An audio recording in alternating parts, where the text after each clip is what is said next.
හරි අද අපිට කතා කරන්න තියෙන්නේ විශ්ලේෂණ මෙවලම් කියන එක තැන ඉඳලා එතකොට මේ වෙනකන් ආපු එක මම චුට්ටක් මතක් කරන්න සිස්ටම් ලෙසන් එකේ අපි කතා බහ කරේ පද්ධතියක් ඩෙවලොප් කරන ආකාරය නැත්නම් සංවර්ධනය කරන ආකාරය ගැන. ඒතර පද්ධතිය සංවර්ධනය කරනකොට මුලින් අපි මූලික විශ්ලේෂණය කරා ඊට පස්සේ මූලික විශ්ලේෂණයට අදාළව අපි ක්ලයන්ට් කාවට නැත්නම් අපිට ප්‍රශ්න ගෙන ආපු කෙනාට අපි විකල්ප විසඳුම් කියන එක ලබා දුන්නා right එතකොට විකල්ප විසඳුම් ටික ලබා දුන්නායින් පස්සේ එයා කැමති වෙන නැත්නම් ක්ලයන්ට් ඕකේ වෙන විකල්ප විසඳුම සම්බන්ධයෙන් ශක්‍යතා අධ්‍යයනයක් අපි සිද්ධ කරනවා ශක්‍යතා අධ්‍යයනය සිද්ධ කරලා බලනවා මේ අපි දීපු විකල්ප විසඳුම මේ ක්ලයන්ට් achieve කරන්න පුළුවන් එකක්ද කියන එක right client සමත් වෙන්න පුළුවන් එකක්ද එයාට හැකියාව තියෙන දෙයක්ද මේක ඉවර කරන්න කියන එක ඊට පස්සේ අපි ඒ ශක්‍යතා අධ්‍යයනයෙන් පස්සේ clientම තේරුම් ගන්නවා client විසින් මේ පද්ධතිය ඉදිරියට ගොඩනැංවීම කරන්න පුළුවන්ද බැරිද කියන එක. ඒතර client ගෙන් අවසරය අපිට ලැබුණොත් ඉදිරියට තියෙන දේවල් ටික සිද්ධ කරගෙන යන්න කියලා අපි පද්ධතිය විශ්ලේෂණය කිරීම කියන එක සිද්ධ කරගන්නවා. ඒතර පද්ධති විශ්ලේෂණය කරනකොට මුලින් අපි අඳුන ගන්නවා කාර්යබද්ධ සහ කාර්යබද්ධ නොවන අවශ්‍යතා right functional non functional කියලා අපි කිව්වා ඉංග්‍රීසියෙන්. ඒතර මේ කාර්යබද්ධ අවශ්‍යතා කොටස් දෙකකට බෙදෙනවා අත්‍යවශ්‍ය කාර්යබද්ධ අවශ්‍යතා සහ අත්‍යවශ්‍ය නොවන නැත්නම් තිබුණොත් හොඳ කාර්යබද්ධ අවශ්‍යතා. සහ කාර්යබද්ධ නොවන අවශ්‍යතාත් කොටස් දෙකකට කැඩෙනවා අත්‍යවශ්‍ය කාර්යබද්ධ නොවන අවශ්‍යතා සහ තිබුණොත් හොඳ සහ එහෙම නැත්නම් අත්‍යවශ්‍ය නොවන කාර්යබද්ධ අවශ්‍යතා කියලා. එතකොට මේ කාර්යබද්ධ අවශ්‍යතාවන් සහ කාර්යබද්ධ නොවන අවශ්‍යතාවන් අඳුනගත්තයින් පස්සේ අපිට මේ ක්‍රියාවලිය කොහොමද සිද්ධ වෙන්නේ කියන එක මේ සිස්ටම් එකේ ක්‍රියාවලිය මොන විදිහටද සිද්ධ වෙන්නේ කියන එක ගැන අඳුන ගන්න පුළුවන්. මේ ව්‍යාපාර කාර්ය ආදර්ශකරණය කියන එක පාවිච්චි කරාම business activity modeling නැත්නම් අපි මේකට කියනවා BAM එකක් කියලා. ඒතර මේ business activity modeling එකක් කරන්න ප්‍රධානම හේතුව තමයි අපි අර පද්ධති ගැන මුලින්ම කතා බහ කරනකොට ඉගෙන ගත්තනේ පද්ධති වලට තියෙනවා සීමාවක්. පද්ධතියේ boundary එකක් තියෙනවා කියලා අපි කතා කරන්නේ. අන්නේ boundary එක මොකක්ද මේ පද්ධතියට අදාළව කියන එක සරලව තේරුම් ගන්න. right මම මෙතන මේ දීලා තියෙන උදාහරණයේදී මේගොල්ලෝ අරගෙන තියෙනවා මේ ස්ටුඩන්ට් කෙනෙක් රෙජිස්ටර් කරන ක්‍රියාවලිය ශිෂ්‍යයෙක් රෙජිස්ටර් කරන ක්‍රියාවලියට අදාළ වෙන පද්ධතියක් කියන තමයි මෙතන කතා බහ කරලා තියෙන්නේ. ඒක ඔයගොල්ලන්ට පේනවා ඇති මේ ස්ටුඩන්ට්ව රෙජිස්ටර් කරගන්න තියෙන ක්‍රමවේද බොහෝමයක් ගැන මේ සිද්ධියට අදාළව සියල්ලම වගේ කතා බහ කරලා තියෙනවා. right එතන මෙතන මම ඉංග්‍රීසියෙන් දේවල් ටික සඳහන් කරලා තියෙන්නේ. receive student information inquiry ශිෂ්‍යයෙක්ගෙන් විමසුමක් පැමිණෙනවා ඒක යොමු කරනවා send inquiry to the vice principal right මේගොල්ලන්ගේ එතකොට මේ මෙතනදී මේ කතා බහ කරන්නේ යම් කියන්නේ client හදන්න කියපු පද්ධතියට අදාළව සිද්ධ වෙන ක්‍රියාවලිය ටික ගැන right එතකොට මේ ක්‍රියාවලිය ටික විශ්ලේෂණය කරාම අපිට අඳුන ගන්න පුළුවන් පද්ධතියට අදාළ වෙන සීමාව මොකද්ද පද්ධතියෙන් පිටත තියෙන සීමාව මොකද්ද කියන එක right එතකොට ඒ ටික අඳුන ගන්න මේ ආයතනයේ right සිද්ධ වෙන ක්‍රියාකාරකම් ඒවා තමයි අපි business activities කියලා කියන්නේ. දැන් business activity කියලා කිව්වම මේක තනිකරම ව්‍යාපාරය කියන පැත්තටම දාලා රකන්න එපා. යම් කිසි ආයතනයක සිද්ධ වෙන ක්‍රියාකාරකම් ටික අපි මේ විදිහට oval shapes ඇතුලේ ලියලා ඒ ක්‍රියාකාරකම් ටික පෙළගස්සලා බලනවා. පද්ධතිය ඇතුළට අයත් වෙන්නේ මේ සිද්ධ වෙන ක්‍රියාකාරකම් වලින් මොන දේවල් ටිකද කියන එක. right එතකොට මේ ශිෂ්‍යෙක් රෙජිස්ටර් කරගන්න ක්‍රියාකාරකමට අදාළව නැත්නම් ශිෂ්‍යෙක් රෙජිස්ටර් කර ගැනීමේ පද්ධතියකට අදාළව තමයි මෙතනදී කතා බහ කිරීම සිද්ධ වෙන්නේ. ඒතර එතනදී සිද්ධ වෙන ක්‍රියාකාරීත්වය තමයි මෙතනදී මෙයා විශ්ලේෂණය කරගන්නේ. right එතකොට ශිෂ්‍යයෙක්ගේ තොරතුරු ශිෂ්‍යයා විමසුවෙන් පස්සේ ඒ ශිෂ්‍යයාගේ තොරතුරු වයිස් ප්‍රින්සිපල්ට යොමු කිරීම කරනවා right මෙතනදී ශිෂ්‍යයා තොරතුරු විමසනවා ඊට පස්සේ ඒක වයිස් ප්‍රින්සිපල්ට යොමු කරනවා ඊට පස්සේ ස්ටුඩන්ට් රෙජිස්ට්‍රි එක චෙක් කරනවා right ඊළඟට ඒ ස්ටුඩන්ට් රෙජිස්ටරි එක චෙක් කරන තැනට එන්න පුළුවන් මෙතනිනුත් ඇඩ්මිෂන් ඇප්ලිකේෂන් එකක් හම්බ වෙනවා ඇඩ්මිෂන් එකේ වැලිඩිටි එක සොයා බැලීම කරනවා ස්ටුඩන්ට්ව රෙජිස්ටර් කරනවා ඒ වගේම ස්ටුඩන්ට් රෙජිස්ටර් එක චෙක් කරන තැනට එනවා right ඒත් ඔය කියන පාරවල් දෙකෙන්ම මේ ස්ටුඩන්ට් රෙජිස්ටරි එක චෙක් කරන තැනට එන්න පුළුවන්. ඒතර එතනදී මේ පළවෙනි ආකාරය අලුත් ශිෂ්‍යයෙකුට අදාළව දෙවෙනි ආකාරය රෙජිස්ටර්ඩ් ස්ටුඩන්ට් කෙනෙකුට දැන්ටමත් ලියාපදිංචි වෙලා තියෙන ශිෂ්‍යයෙකුට අදාළව. ඊට පස්සේ ඒ මොන විදියට ආවත් ශිෂ්‍යයාගේ තොරතුරු එකතු කරනවා යම්කිසි ෆෝම් එකකට right ඒ ෆෝම් එක ක්ලාස් ටීචර් මගින් පිරවීම සිද්ධ කරනවා right ඊළඟට විනය භාරව ඉන්න ටීචර් ගාවින් පිරවීමක් සිද්ධ වෙනවා right physical education වලට අදාළව PTE වලට අදාළව ඉන්න ගුරුවරයාගෙන් පිරවීමක් වෙනවා extra curriculum activities බාහිර ක්‍රියාකාරකම් විෂය බාහිර ක්‍රියාකාරකම් සිද්ධ කරන ගුරුවරයාගෙන් ෆෝම් එක ෆිල් වීමක් වෙනවා ලයිබ්‍රේරියන්ගෙන් පුස්තකාලාධිපතිගෙන් ෆිල් කිරීමක් සිද්ධ වෙනවා ඊට පස්සේ ස්ටුඩන්ට් ෆයිල් එක චෙක් කරගන්න පුළුවන් ඉන්ෆර්මේෂන් ෆෝම් එක ෆිල් කරන්න පුළුවන් ඊට පස්සේ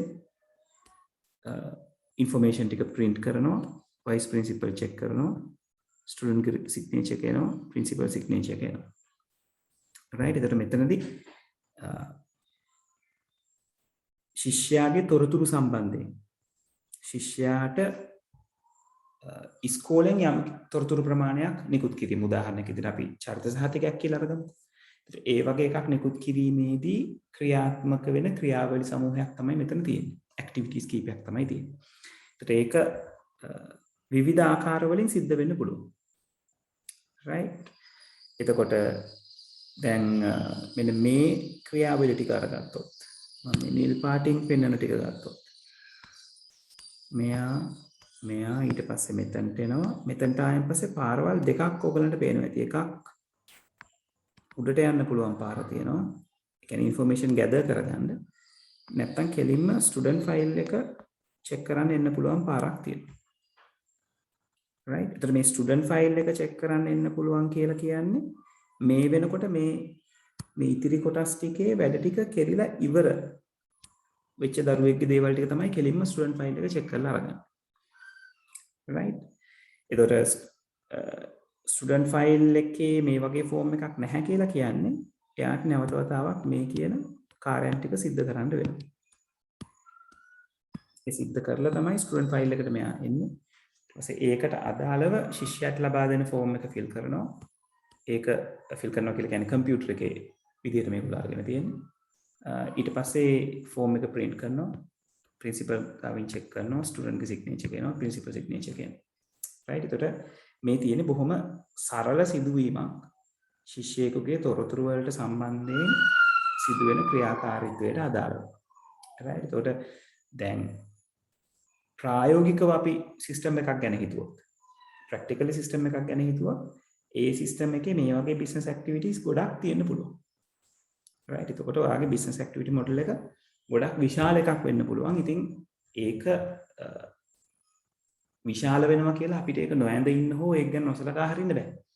මොකද අපි පද්ධතියේ බවුන්ඩරි එක තේරුම් ගන්න නම් මේ පද්ධතියේ සිද්ධ වෙන ඇක්ටිවිටීස් ගැන අයිඩියා එකක් අරගන්න ඕනේ. right එතකොට මේ කියන ඇක්ටිවිටීස් ටික අරගත්තයින් පස්සේ yes Susu this is my glove Susu okay you can stay right එතකොට ළමයි මේ ඇක්ටිවිටීස් ටික ඇඳලා ඉවරනයින් පස්සේ බිස්නස් ඇක්ටිවිටි මොඩල් එක ඩිසයින් කරන කෙනා නැත්නම් ඩ්‍රෝ කරන කෙනාට පුළුවන් තීරණය කරගන්න මොනවාද පද්ධතිය ඇතුලේ සිද්ධ වෙන ක්‍රියාවලි කියලා. right ඒතර පද්ධතිය කියන එකට අදාළව no Suhara keep it Ammi is calling to you go Where's the music? see Ammi is calling to you Susu Where's the music? music is not available Susu The music is not here. go to Ammi please But I I'll come. Go to one. I'll stay right here.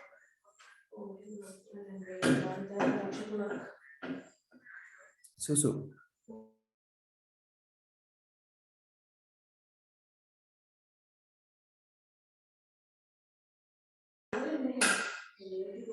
Right. එතකොට අපිට ළමයි හදන්න තියෙන පද්ධතිය උමනාව අනුව අපිට තීරණය කරගන්න පුළුවන් මොන ඇක්ටිවිටීස් ටිකද සිස්ටම් එක ඇතුලේ software එක ඇතුලේ සිද්ධ වෙන්නේ මොන ඇක්ටිවිටීස් ටිකද සිස්ටම් එකෙන් පිටත සිද්ධ වෙන්නේ කියන එක. එතකොට ඒක ගැන සලකලා බලලා මෙතෙන්දි මේගොල්ලෝ මාජින් එකක් මාක් කරලා තියෙනවා මේ විදිහට. එතකොට මේ ටිකෙන් තීරණය වෙන්නේ මේ සිස්ටම් එක ඇතුලේ සිද්ධ වෙන දේවල්. එතකොට මෙතන මේගොල්ලෝ මේ ඇත්තටම අඳින්නේ සිස්ටම් බවුන්ඩරි එක. right එතකොට දැන් ඕගොල්ලන්ගේ මට්ටමේ හැටියට ඔයගොල්ලෝ දැනගන්න ඕන දේ තමයි බිස්නස් ඇක්ටිවිටි මොඩල් එකක් කියන්නේ මොකක්ද ඒකෙන් මොකක්ද සිද්ධ වෙන්නේ කියන එක ගැන right මේක අඳින්න ප්‍රැක්ටිස් කරන්න කියලා සිලබස් එකේ අපි ලොකුවට ප්‍රෙෂර් කරලා නැහැ. තව පහළ තියෙනවා ඩයග්‍රෑම් එකක් data flow diagram එක කියලා. ඒක ගැන අපි හොඳට ඉගෙන ගන්න ඕනේ. මෙතනදී මේ ඩයග්‍රෑම් එක තියෙනවා මේක පාවිච්චි කරන්නේ සිස්ටම් එකේ බවුන්ඩරි එක ගැන තීරණය කරගන්න තමයි පාවිච්චි කරන්නේ කියන එක. right දරුවනි තප්පරයක් ඉන්න දරුවනේ මම එන්නට ගන්නවා.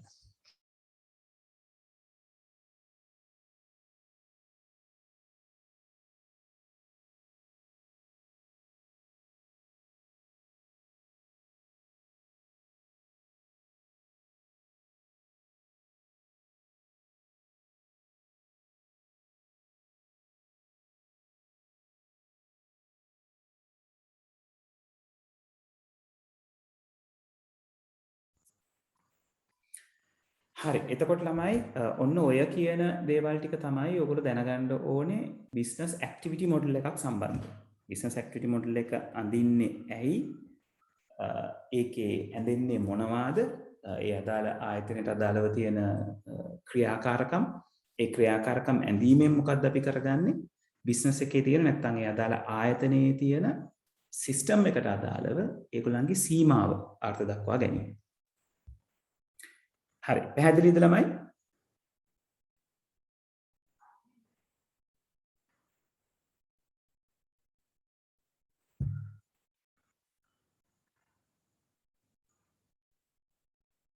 ළමයි පැහැදිලිද?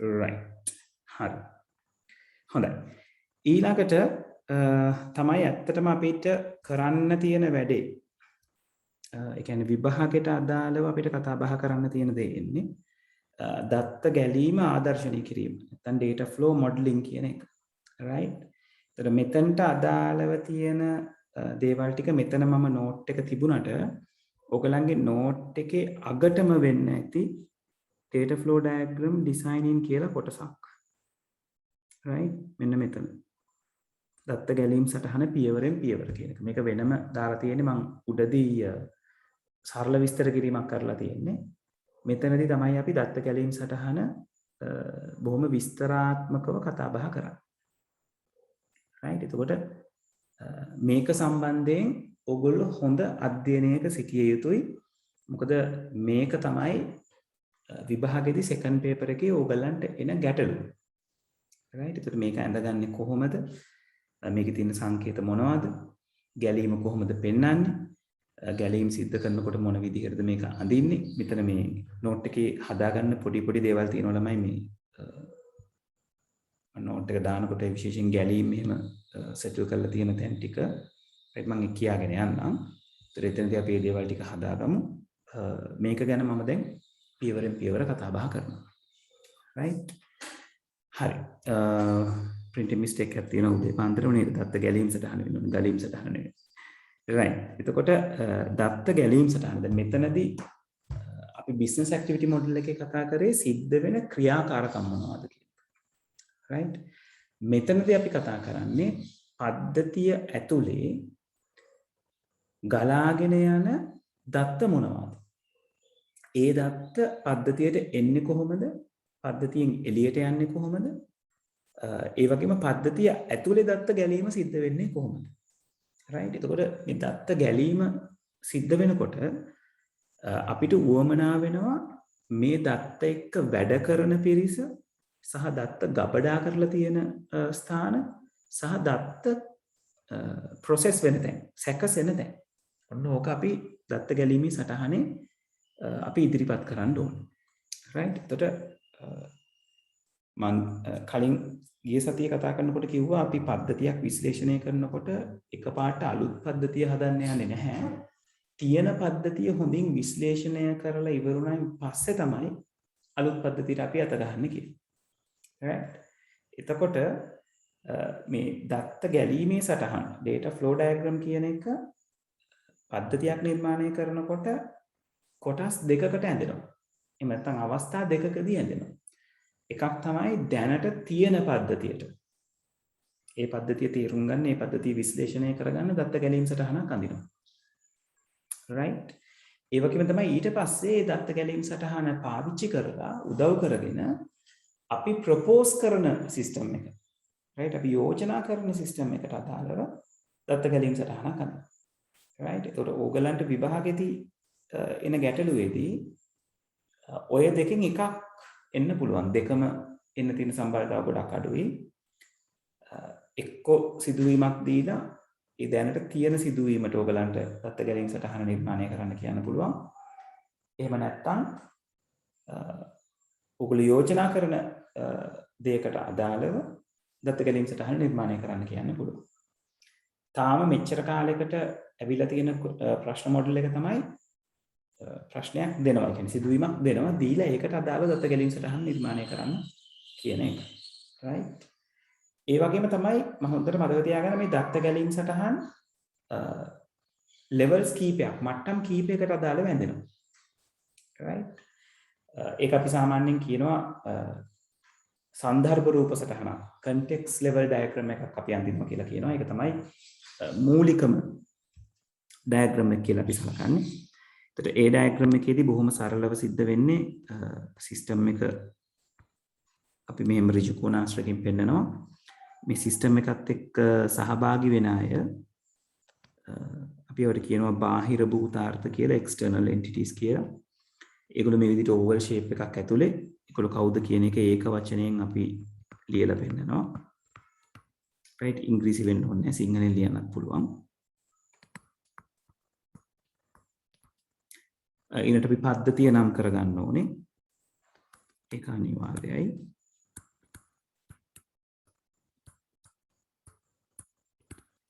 එතකොට මේ පද්ධතියට අදාළව පද්ධතියේ නම වගේ දේවල් ඔයගලන්ට ඒ තියෙන සිනාරියෝ එකේ දෙනවා. ඔයගලන්ට දෙන ප්‍රශ්නේ විස්තර කරනවා. ඊට පස්සේ අපි කරන්නේ මේ එක එක භූතාර්ථ වලින් මේ පද්ධතියට ගලන දත්ත සහ පද්ධතියෙන් මේ භූතාර්ථ වලට ලැබෙන දත්ත සටහන් කරනවා. ඔන්න ඔය දත්ත සටහන් කරනකොට ඔයාලා හොඳට මතක තියාගන්න මේ දත්ත සටහන් වෙන්නේ මේ ගලන ඊතලය අතරමැද්දේ. right? උදාහරණයක් විදිහට ගුරුවරයා තමන්ගේ ගුරු අංකය කියන එක පද්ධතියට ලබා දී යුතු නම් අපි ඒක ඉන්ඩිකේට් කරන්නේ ඔන්න ඔය විදිහට. right? ඒ කියන්නේ ගැලීම අතරමැද කියන්නේ ගලන රේඛාව, ගැලීම් රේඛාව අඳින එක අතරමැද. ඒ වගේම මේ ඔයගොල්ලෝ ගැලීම අඳිනකොට සාමාන්‍යයෙන් වක්‍ර රේඛා පාවිච්චි කරන්න එපා. එක්කෝ කෙලින් ඉරි, සරල රේඛා නැත්නම් මේ විදිහට අංශක 90ට නැමෙන ඉරි පාවිච්චි කරන්න. right? ඒක සාමාන්‍යයෙන් නීතියක් නෙවෙයි, ඒක good practice එකක් කියලා අපි කියනවා. හොඳ පුරුදු වීමක් කියලා අපි කියනවා. right? එතකොට මේකේ symbols ටික ගැන සරල අදහසක් ඕගලන්ට දැන් ඇති. ඒතර මම symbols ටික නැවත මතක් කරගෙන යන්නම්. අපිට දත්ත ගැලීම් සටහන් අඳිනකොට බාහිර භූතාර්ථ නැත්නම් අපි ඒකට ප්‍රභවය කියලාත් කියනවා. මොකද දත්ත උපද්දන්න පුළුවන් තැනක් නිසා. එතකොට එහෙම ඒවා අපි oval shape එකකින් ලකුණු කරනවා. මේ ලකුණු කරන oval shape ඇතුලේ ඕගලන්ට දාන්න පුළුවන් දේවල් කීපයක් තියෙනවා. right? එතකොට මේ external entity එකක් වෙන්න පුළුවන්. මේ දේවල් ඔයගොල්ලෝ note එකේ පොඩ්ඩක් සටහන් කරගත්තට කමක් නැහැ. පුද්ගලයෙක් දාන්න පුළුවන්. ආයතනයක් දාන්න පුළුවන්.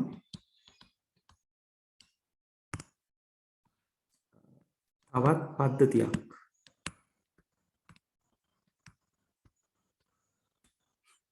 පාවිච්චි වෙන්න පුළුවන්. right? ඒතකොට හොඳට මතක තියාගන්න මේ external entities බාහිර භූතාර්ථ කියලා කියන්නේ පද්ධතිය සමග අන්තර්ක්‍රියා කරන නැත්නම් ගනුදෙනු කරන පද්ධතියෙන් පිටත ඉන්න අය. right? දැන් අපි පාසල් පද්ධතිය කියන එක ගත්තොත් පාසල් පද්ධතියේ ශිෂ්‍යයා කියලා කියන්නේ පාසල් පද්ධතිය ඇතුළේ ඉන්න චරිතයක්. right? ගුරුවරයා කියලා කියන්නේ පාසල් පද්ධතිය ඇතුළේ ඉන්න චරිතයක්. right? අධ්‍යාපන අමාත්‍යාංශය කියලා කියන්නේ පාසල් පද්ධතියෙන් පිට ඉන්න චරිතයක්. එතකොට අධ්‍යාපන අමාත්‍යාංශය කියන එක බාහිර භූතාර්ථයක් කියලා ගන්න පුළුවන් පාසල් පද්ධතියක් ගැන කතා බහ කරනකොට. right? ඊළඟට පොලිස් ස්ථානය පාසල් පද්ධතියෙන් බාහිර වෙන්න පිරිසක්. right? සෞඛ්‍ය නිලධාරියා කියන කෙනා පාසල් පද්ධතියෙන් බාහිරව ඉන්න කෙනෙක්. right? ඒතකොට ඒ වගේ අය තමයි අපි external entities නැත්නම් බාහිර භූතාර්ථ විදිහට හඳුනා ගැනීම කරන්නේ. එතකොට එතනදී අපි සැලකිලිමත් වෙන්න ඕන දේ තමයි මේ කියන අපි මේ සලකන්න හදන පුද්ගලයා හෝ ආයතනය හෝ අනිත් පද්ධතිය හෝ මේ අපි සලකනු ලබන පද්ධතිය තුල තියෙන දෙයක්ද එහෙමත් නැත්නම් පද්ධතියට පිටතින් ඉඳගෙන පද්ධතියත් එක්ක ගනුදෙනු කරන දෙයක්ද කියන එක. right? ඕක තමයි බාහිර භූතාර්ථයක් හඳුනා ගන්න තියෙන හොඳම විදිහ. right? හරි. ඊළඟට මේ ක්‍රියාවලි කියන තැනට ඔයගලන්ව එන්නේ අර මම කියවනේ මේක levels කීපයකින් ඇඳෙනවා කියලා. එතකොට context level එක සන්දර්භ රූප සටහනේදී අපි මේ ක්‍රියාවලිය කියන එක සම්පූර්ණ පද්ධතියම එක ක්‍රියාවලියක් කියලායි අපි අරගන්නේ. right? සාමාන්‍යයෙන් ක්‍රියාවලියක් නිරූපණය කරන්නේ rectangle එකක ඍජු කෝණාශ්‍රයක. එතකොට මේ ඍජු කෝණාශ්‍රය සන්දර්භ රූප සටහනට අදාළව සම්පූර්ණ පද්ධතිය. ඒකයි මම අර කලින් ඇඳලා පෙන්නපු උදාහරණේ මේ ඒ කොටුව ඇතුලේ පද්ධතිය නම ලියුනේ. right? එතකොට අපි මේ process එක සන්දර්භ රූප සටහන ඇතුලේ context diagram එක කියලා අපි කියනවා. ඒක ඇතුලේ සලකන්නේ එක ලොකු ක්‍රියාවලියක් විදිහට. පස්සේ අපිට මේ සන්දර්භ රූප සටහන level 1 රූප සටහන කියලා තව දුරටත් විස්තරණය කරලා විහිදුවලා අඳින්න වෙනවා. අන්න එහෙම අඳින වෙලාවකදී මේ ක්‍රියාවලිය කියන කෙනා අර ප්‍රධාන පද්ධතිය ඇතුලේ අපි ගත්තොත් මේක ශිෂ්‍ය තොරතුරු පද්ධතියක් කියලා.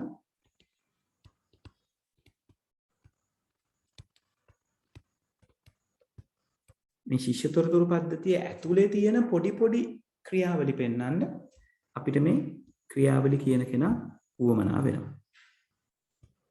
right? ඒක එතනට ආවම අපි කතා කරමු කොහොමද ක්‍රියාවලියක් අර්ථ දක්ව ගන්න කියන එක. right? ඊළඟට දත්ත ගබඩාව කියන කෙනත් අපිට උවමනා වෙන්නේ සන්දර්භ රූප සටහන අඳින්න නෙවෙයි level 1 diagram එක අඳ ගන්න. ඒක නිසා ඒකත් මම එතනට ආවම කතා බහ කරන්නම්.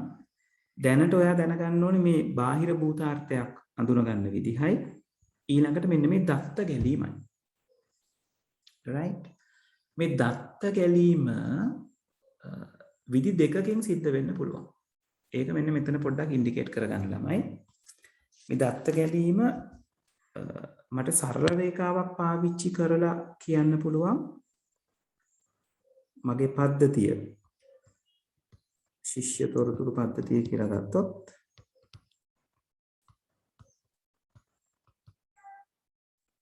මේ ශිෂ්‍ය තොරතුරු පද්ධතියේ ඉඳලා අපි තුමු ශිෂ්‍යයා කියන බාහිර භූතාර්ථය. right? මෙතන ශිෂ්‍ය තොරතුරු පද්ධතිය කියලා කියන්නේ කම්පියුටරයිස් සිස්ටම් එකක්. කම්පියුටර් එකක තියෙන දෙයක්. right? ඒතර ශිෂ්‍යයා ඒ පද්ධතියත් එක්ක ඉන්ටරැක්ට් වීම. එතනදී අපි හිතමු ශිෂ්‍යයා එයාගේ ඇතුළත් වීමේ අංකය ලබා දෙනවා කියලා ශිෂ්‍ය තොරතුරු පද්ධතියට. එතකොට මේක මට මෙහිම පෙන්වන්න පුළුවන්.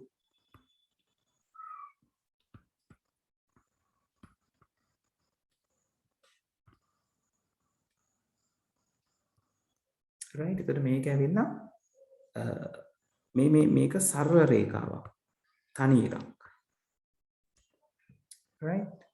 ඒ වගේම සන්දර්භ රූප සටහන ඇතුලේ තියෙන්න පුළුවන් අවස්ථා බාහිර භූතාර්ථයකින් තවත් බාහිර භූතාර්ථයට යම් කිසි තොරතුරක් හුවමාරු වෙන අවස්ථාවක්, දත්තයක් හුවමාරු වෙන අවස්ථාවක්. right? උදාහරණයක් විදිහට අපි හිතමුකෝ ගුරුවරයා කියන බාහිර භූතාර්ථයේ ඉඳලා ශිෂ්‍යයා කියන බාහිර භූතාර්ථයට ලකුණු කියන දත්තය ගලාගෙන යනවා. ඒතර මේක අපි ඉන්ඩිකේට් කරන්නේ කඩිරි වලින්.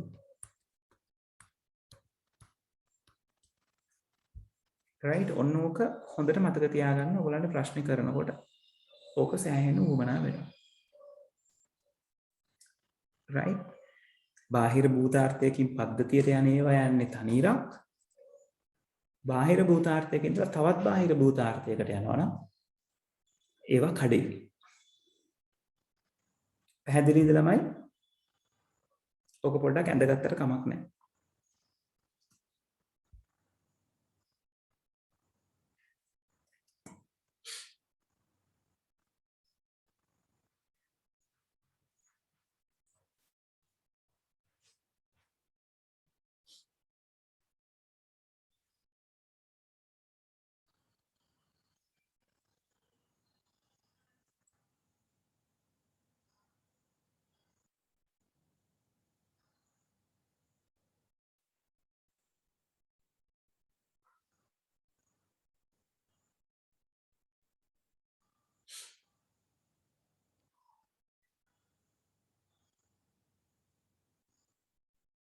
හරිද ළමයි? ඇඳගත්තද?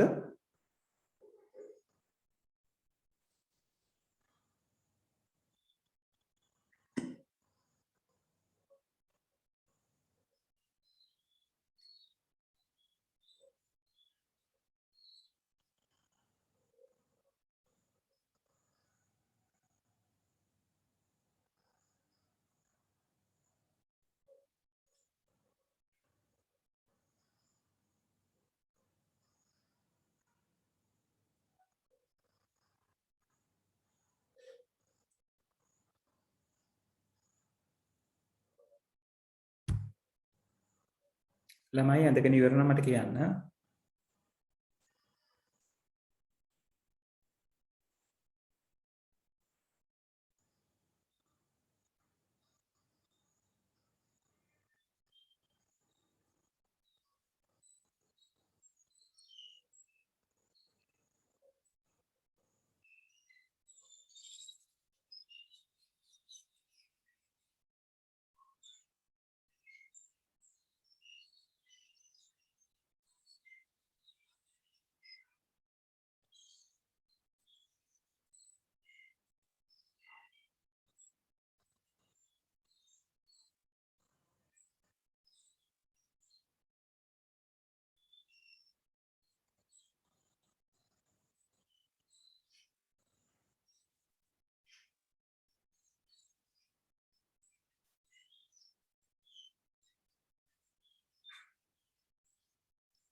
ළමයි ඉවරද?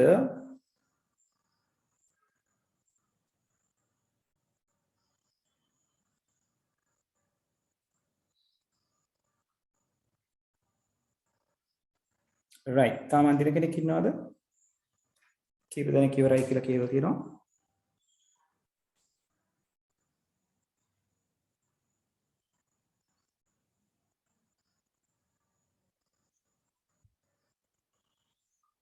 right. හරි.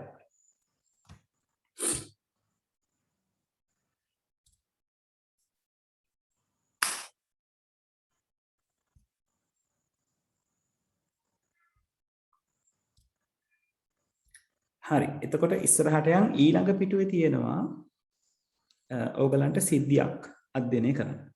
right? එතකොට මෙන්න මේ වගේ පොඩි සිදුවීමක් තමයි ඕගලන්ට papers වල දකින්න හම්බෙන්නේ. සන්දර්භ රූප සටහනක් අඳින්න කියලා හරි එහෙමත් නැත්නම් level 1 එකක් පළමු මට්ටමේ දත්ත ගැලීම් සටහනක් අඳින්න කියලා හරි ප්‍රශ්න විදියට. ඒතර මුලින්ම අපි සන්දර්භ රූප සටහන අඳින විදිහ ගැන කතා බහ කරමු. මොකද සන්දර්භ රූප සටහන දැනගත්තම තමයි ඔයගලන්ට level 1 එක ඇඳ ගන්න ලේසි වෙන්නේ. right? එකපාර ගිහිල්ලා අඳින්නත් පුළුවන්. නමුත් පළවෙනි වතාවේ දැනගන්නකොට context diagram එක සන්දර්භ රූප සටහන දැනගෙන level 1 එකට ගියාම ඔයගලන්ට තේරෙනවා ඒකේ තියෙන connection එක මොකක්ද කියලා. right? හරි.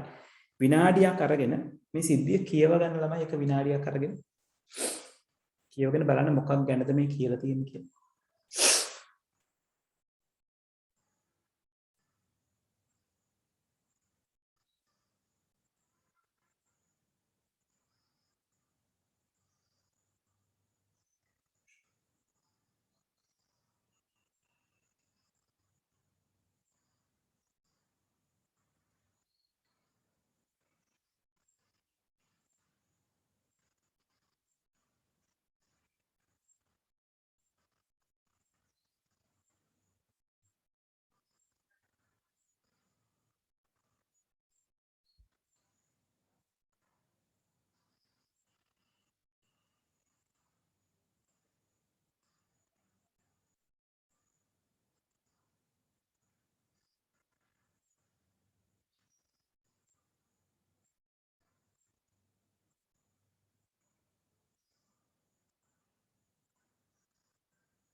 හරි.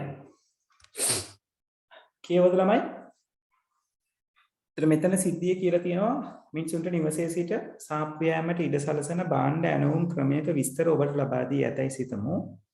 ගනුදෙනු කරුවෙකුට නාමාවලිය ලැබී යමක් මිලදී ගැනීමට අවශ්‍ය වූ විට ඔවුන්ට දුරකථන ඇමතුම් ෆැක්ස් හෝ විද්‍යුත් තැපෑල මගින් ඇනවුම සමාගමට යැවිය හැකිය. සමාගම ඇනවුම ලැබුණු විට පාරිභෝගිකයාට ඇනවුම් විස්තර හා බෙදා හැරීමේ දිනය සහ වේලාව සහිත ඉන්වොයිසයක් යවනු ලැබේ. බෙදා හැරීමේ සටහනක් සමග ගනුදෙනුකරට භාණ්ඩ ලැබුණු විට ඔහු හෝ ඇය ගෙවීම සිදු කර ඒ සඳහා රිසිට් පතක් ලබා ගනී. right? ඕක තමයි බොහොම සරල සිදුවීමක් තියෙන්නේ. ගෙදර ඉඳලා ඕඩර් කරන්න පුළුවන්. කැටලොග් එකක් හම්බ වෙනවා කස්ටමර්ට. right? කැටලොග් එක හම්බුනයින් පස්සේ ඒ කැටලොග් එක දිහා බලලා තියෙන භාණ්ඩ ඇනවුම් කරන්න පුළුවන්. එතකොට භාණ්ඩ වලට යවන ඇනවුම දුරකථන ඇමතුම ෆැක්ස් එකක් නැත්නම් ඊමේල් එකක් විදිහට යවන්න පුළුවන්. කෙසේ හෝ වේවා සමාගමට යනවම හම්බුනයින් පස්සේ සමාගම ඕඩර් එක දීපු කෙනාට පාරිභෝගිකයාට එවනවා ඉන්වොයිස් එකක්. ඔයා ඕඩර් කරලා තියෙන්නේ මෙන්න මේ දේවල්. මෙන්න මේ දිනේ මෙන්න මේ දවසේ ඔයාට මේ කියපු දේවල් ටික හම්බ වෙනවා. ඒකට මෙන්න මේ තරම් මුදලක් යනවා කියලා සඳහන් කරනවා. right? ඊට පස්සේ භාණ්ඩ බෙදා හැරීමේ වෙලාවේදී බෙදා හැරීමේ සටහනක් අපි ඔකට කියනවා ඩිලිවරි නෝට් එකක් කියලා ඉංග්‍රීසියෙන්. ඒ ඩිලිවරි නෝට් එකක් එක්ක භාණ්ඩය හම්බ වෙනවා අදාළ පාරිභෝගිකයාට. එතකොට පාරිභෝගිකයාට පුළුවන් ඩිලිවරි නෝට් එකක් එක්ක බලන්න තමන් ඇනෝම් කරපු භාණ්ඩයද තමන් ගාවට ඇවිල්ලා තියෙන්නේ කියන එක. ඒ බලලා අදාළ ගෙවීම සිද්ධ කරන්න පුළුවන්. සහ ඒ ගෙවීමට අදාළව රිසිට් එකක් ඒ මොමන්ට් එකේ එයාට ඉෂුව වෙනවා නැත්නම් නිකුත් වෙනවා. right? ඒක තමයි සරල සිදුවීම. ඒතර මේ සිදුවීමට අදාළව සන්දර්භ රූප සටහනක් අඳින්න කිව්වොත්. right? මුලින් අපි අඳුන ගන්න ඕනේ මේ සිදුවීම පරිගණකගත ආකාරයෙන් නැත්නම් පරිගණක පද්ධතියක් සම්බන්ධයෙන් සිද්ධ වෙන දෙයක්ද එහෙමත් නැත්නම් අත්‍යුරුව සිද්ධ වෙන මැනුවල් සිස්ටම් එකක ක්‍රියාකාරීත්වයක්ද මේ තියෙන්නේ කියලා. right? එතකොට මේක බැලුවම මේක කියවුවම ඔයගලන්ට තේරුම් ගන්න ඕනේ මෙතන කම්පියුටර් එකක් ඉන්වෝල්ව් වෙනවා කියන සාක්ෂියක් අපිට නැහැ. right? කම්පියුටර් එකක් ඉන්වෝල්ව් වෙනවා නම් ඒ සම්බන්ධයෙන් අපිට නේද සිද්ධිය ඇතුලේ විස්තර වෙන්න ඕනේ. right? ඒක නිසා මේක තනිකරම මැනුවල් සිස්ටම් එකක්. right? අත්‍යුරුව සිදුවීමක් සිද්ධ වෙනවා. කියන්නේ පරිගණකය භාවිතා නොවි.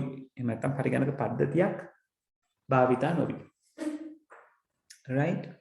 එතකොට එතනදී ඔයගොල්ලෝ තේරුම් ගන්න ඕන පළවෙනි දේ තමයි මේ පද්ධතිය මේ සිදුවීමට අදාළව පද්ධතිය කොතනද තියෙන්නේ කියන එක. right? ඒතර පද්ධතියක් විදිහට උතන්දි වැඩ කරන්නේ මේ කියන සමාගම. ඒ සමාගම කරන්නේ ඕඩර්ස් අරගෙන ඕඩර් එක අදාළ පාරිභෝගිකයාට යවන එක. right? ඒතර පාරිභෝගිකයා කියලා කියන්නේ බාහිරව ඉඳගෙන මේ සමාගමත් එක්ක සම්බන්ධ වෙලා ගනුදෙනු කරන කෙනෙක්. right? ඒක නිසා අපි පද්ධතිය විදිහට ගන්නේ සමාගම නැත්නම් සමාගම ඇතුලේ තියෙන භාණ්ඩ ඇනෝම් කිරීමේ පද්ධතිය. ඒකට බාහිරව සම්බන්ධ වෙන කෙනා තමයි පාරිභෝගිකයා විදිහට අපි නම් කරන්නේ. right? එතකොට ඔතනදී අපි ඔය කියන context diagram එක නිර්මාණය කරනකොට මෙන්න මේ ආකාරයේ ක්‍රමවේදයක් පාවිච්චි කරනවා. right? මේක මෙතනට එන්න කලින් ඔයගලගේ diagram එකට එන්න කලින් මම මේක විශ්ලේෂණය කරගෙන ඇඳගන්නේ කොහොමද කියන එක පොඩ්ඩක් ඔයගලන්ට පෙන්නන්න.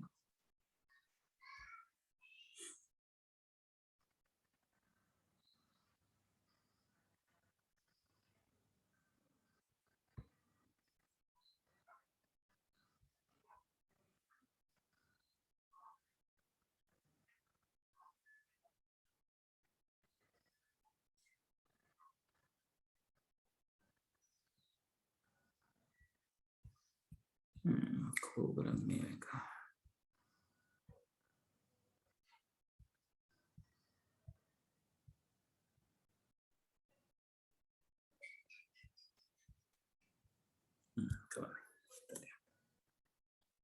හරි මම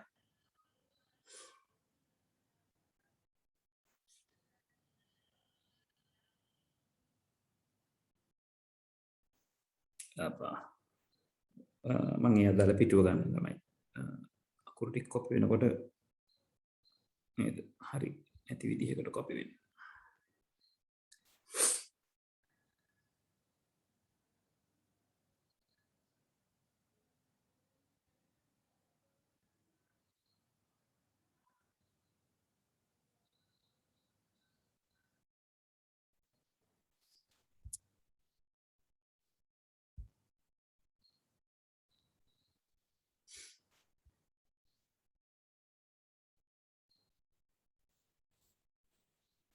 right.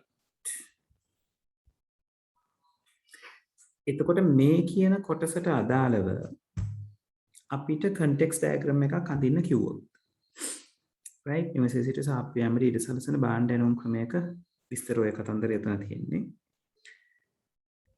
ඒකෙන් තමයි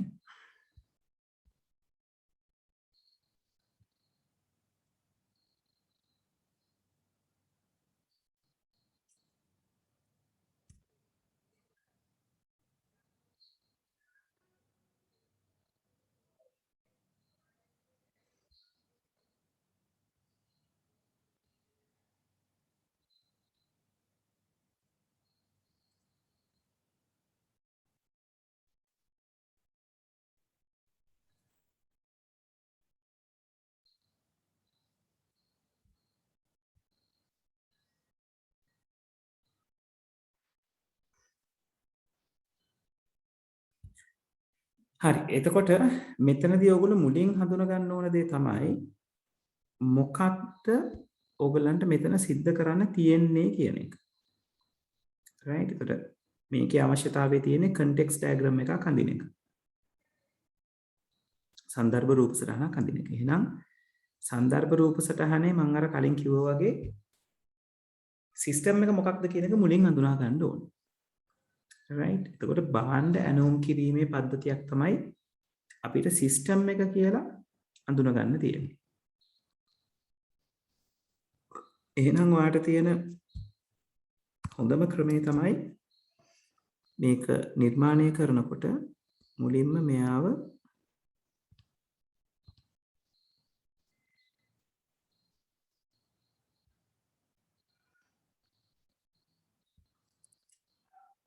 පද්ධතිය අපි නම් කරගන්නවා. භාණ්ඩ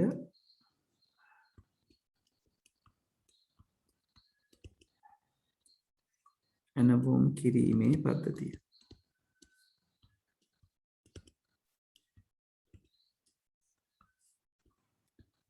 ඒක අපි රෙක්ටැන්ගල් එක ඍජු කොනාස්‍රක පාවිච්චි කරනවා. ඊළඟට මේක සමග බාහිරින් සම්බන්ධ වෙන කෙනා තමයි ගනුදෙනු කරුවා වෙන්නේ. ඒක අපි දැන් සිනාරියෝ එක කතා කරනකොට අඳුනගෙන තියෙනවා. ගනුදෙනු කරුවෙක් ඉන්නේ. right එතකොට එහෙම නැත්නම් පාරිභෝගිකයා කියලා. right ඒතර පාරිභෝගිකයා තමයි බාහිර භූතාර්ථයේ විදිහට මේ කියන පද්ධතියත් එක්ක ඉන්ටරැක්ට් වෙන්නේ. right එහෙනම් එතන ඉඳලා අපිට මෙයත් එක්ක කොහොමද ගනුදෙනුව සිද්ධ වෙන්නේ කියන එක මේ රූප සටහනෙන් පෙන්වන එක තමයි අපි කරගෙන යන්නේ. දැන් මෙතනදී හොඳට මතක තියාගන්න මේ අපි අඳින්නේ දත්ත ගැලීමේ සටහනක්. දත්ත ගැලීමේ සටහනේදී පද්ධතිය හා බාහිර භූතාර්ථ අතර එහෙමත් නැත්නම් බාහිර භූතාර්ථ දෙකක් අතර ගලන්නේ දත්තයක්.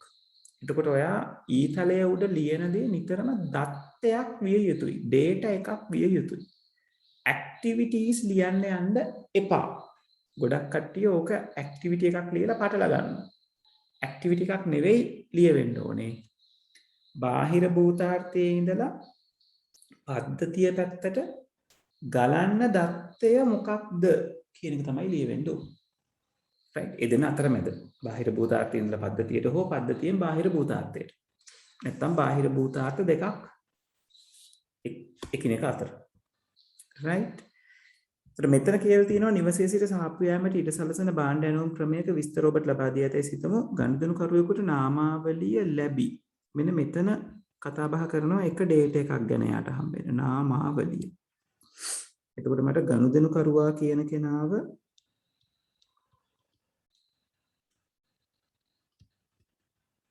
මේ විදිහට පෙන්වන්න පුළුවන්. ගනුදෙනු කරුවා. එයාට මුලින්ම හම්බෙනවා නාමාවලිය කියලා එකක්. එහෙනම් නාමාවලිය කියලා කියන්නේ දත්තයක්. අපි සාමාන්‍යයෙන් සිද්ධියක් ඇතුලේ දත්ත හඳුනගන්නේ ගොඩක් වෙලාවට ડોකියුමන්ට් ෆෝමැට් එකක් තියෙනවා නම් ડોකියුමන්ට් එකක් සම්බන්ධයෙන් කතා කරනවා නම් ડોකියුමන්ට් එක අපි දත්තයක් කියලා හඳුන ගන්නවා. right එහෙම නැතුව දත්තයක් ආකාරයෙන් නිරූපණය වෙලා නැති දෙයක් අපිට දත්තයක් විදිහට පාවිච්චි කරන්න අවශ්‍ය නැහැ.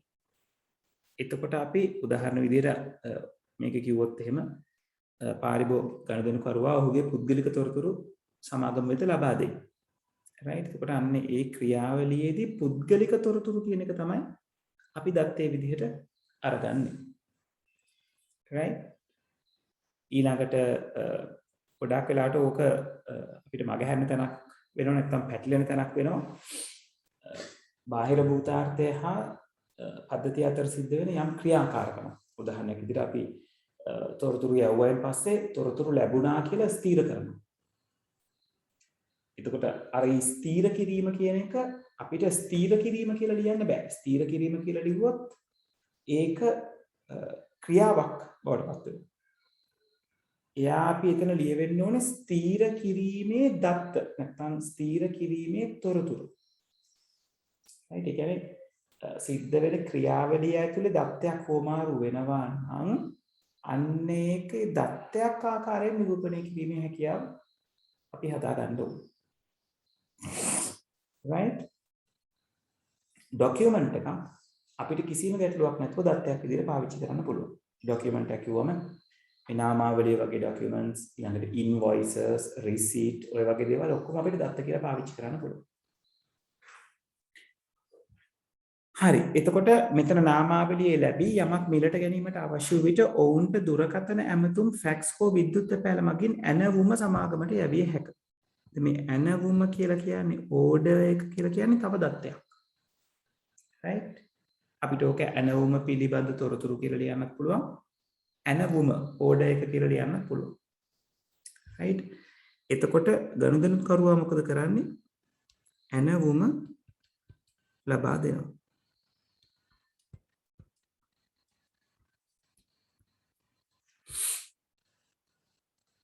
ඊළඟට සමාගමට යැවිය හැකියි. සමාගමට ඇනවුම ලැබුණු විට පාරිභෝගිකයාට ඇනවුම් විස්තර සහ බෙදා හැරීමේ දිනය සහ වේලාව සහිත ඉන්වොයිස් එකක් යවනු ලැබේ. right? එතකොට ડોකියුමන්ට් එක තමයි ඉන්වොයිස් එක. ඔය කියන data ඔක්කොම ටික තියෙනවා ඉන්වොයිස් එක කියන ડોකියුමන්ට් එකේ. එතකොට ඒක ගනුදෙනුකරුවාට ලැබෙනවා කියලා පෙන්වන්න ඕනේ. දැන් මේ භූතාර්ථ සම්බන්ධයෙන් ගත්තම ඕගොල්ලන්ට context diagram එකේ ඊඩ මදි වුණොත් ඊතල ඇඳ ගන්න භූතාර්ථයක් ඕගොල්ලන්ට පුළුවන් duplicate කරන්න. right? මම ඒක ගනුදෙනුකරුවා කියන එක මේ පැත්තේ duplicate කරලා පෙන්නනවා.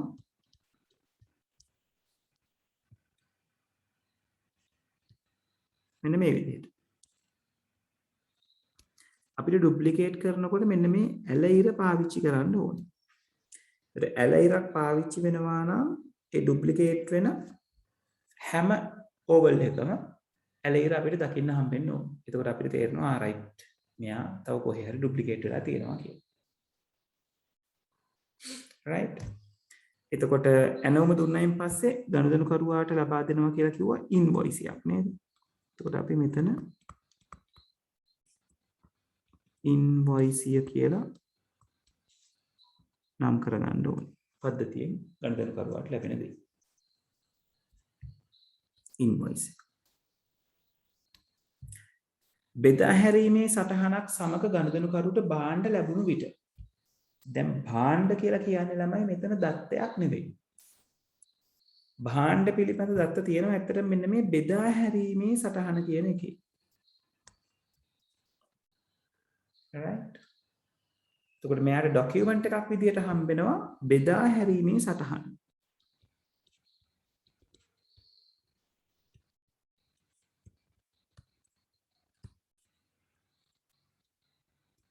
right? බෙදා හැරීමේ සටහන. බෙදා හැරීමේ සටහනත් එක්ක භාණ්ඩ ටික හම්බුනාම ගනුදෙනුකරුවාට තීරණය කරන්න පුළුවන් ආයතනයෙන් යවපු භාණ්ඩ ටික සියල්ලම Tamanට ලැබෙනවාද කියන එක. බෙදා හැරීමේ සටහන compare කරලා. right?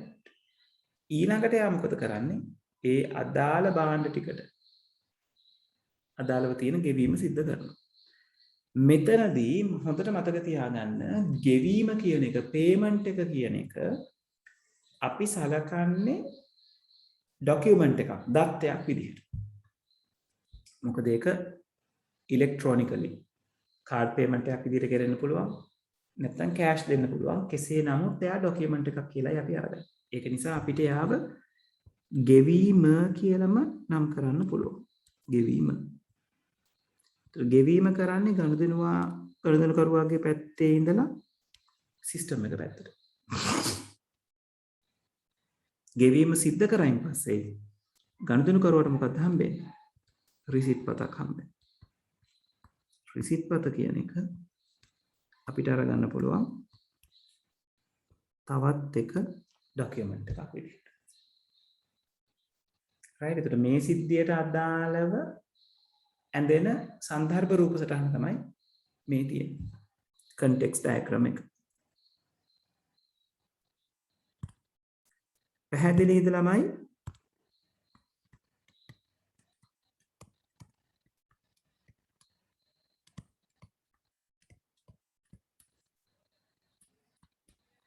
ඔව් ළමයි.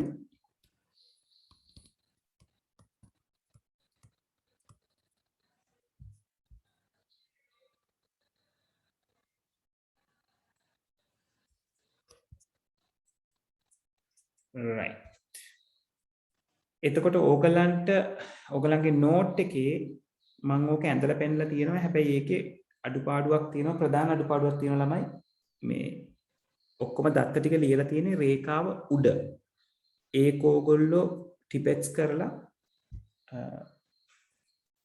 ෆ්ලෝ එක මැද්දේ අපි අඳිනකොට ලිව්වා වගේ ලියාගත්තා නම් වඩා හොඳයි ළමයි. එතකොට ඒක පැහැදිලි මොකද්ද තියෙන්නේ කියන එක. ඊට අමතරව මම මේක ඉංග්‍රීසියෙන් අඳලා තියෙන. ඉතින් ලියලා තියෙන්නේ ලොකු දෙයක් නෙවෙයි කියලා මම හිතනවා. good order system කියන එක බාණ්ඩ ඇනවුම් කිරීමේ පද්ධතියක්. කස්ටමර් කියන්නේ ගනුදෙනුකරුවා. catalog details කියලා තියෙනවා නාමාවලි තොරතුරු. ඊළඟට receipt එක, invoice එක, delivery note එක කස්ටමර්ට හම්බ වෙනවා. payment එකයි order details උයි කස්ටමර්ගෙන් සිස්ටම් එකට හම්බ වෙනවා කියලා තමයි මම පෙන්නලා තියෙන්නේ. හරි.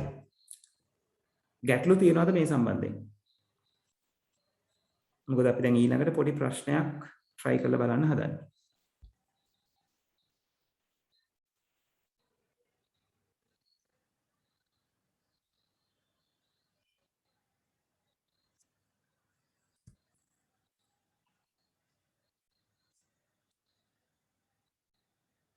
හරි රශ්මික. right okay.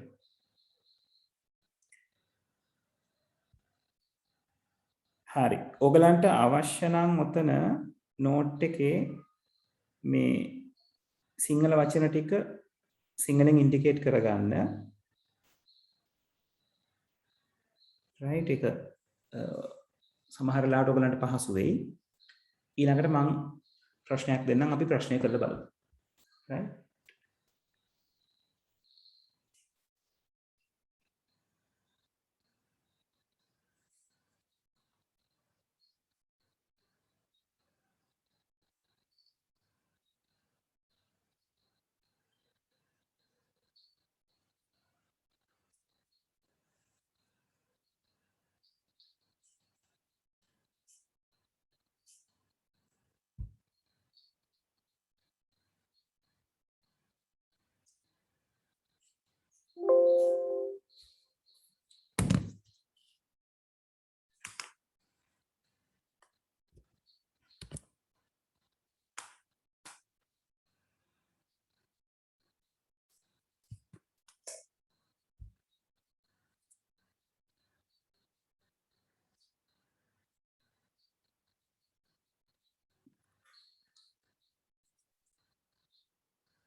ඉවරනම් කියන්න ළමයි.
ඉවරද ළමයි?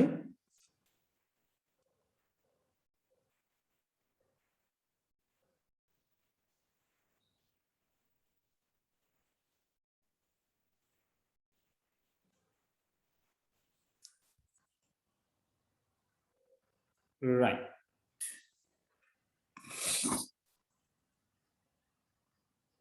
තවමත් දින කෙනෙක් ඉන්නවද?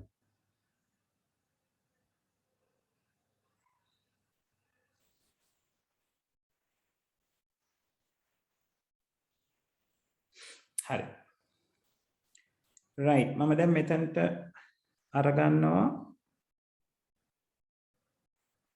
2015 ප්‍රශ්නය.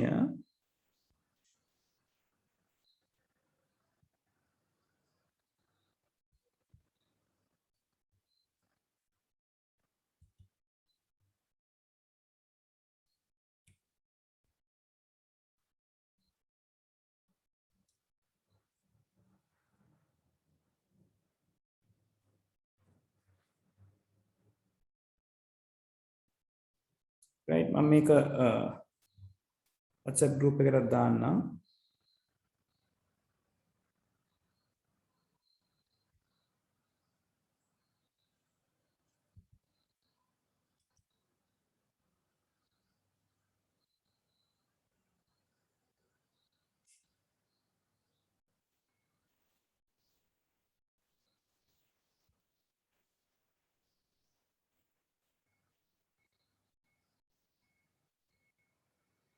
right. අවශ්‍ය අයට මෙතනිනුත් බලා ගන්න පුළුවන්.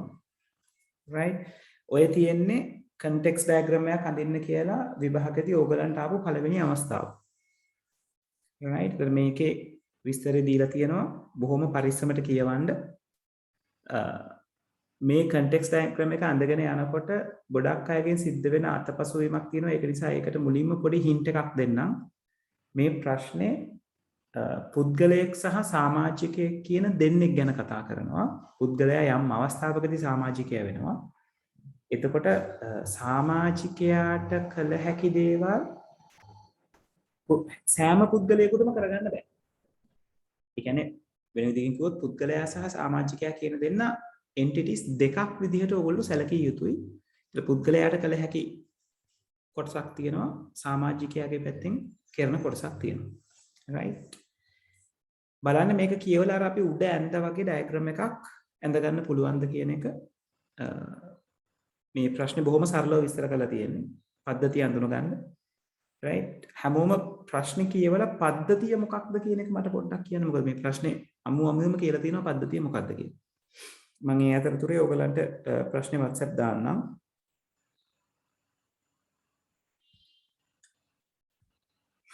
අපරයක් ඉන්න ප්‍රශ්නේ පේන්නේ නැතුව ඇති.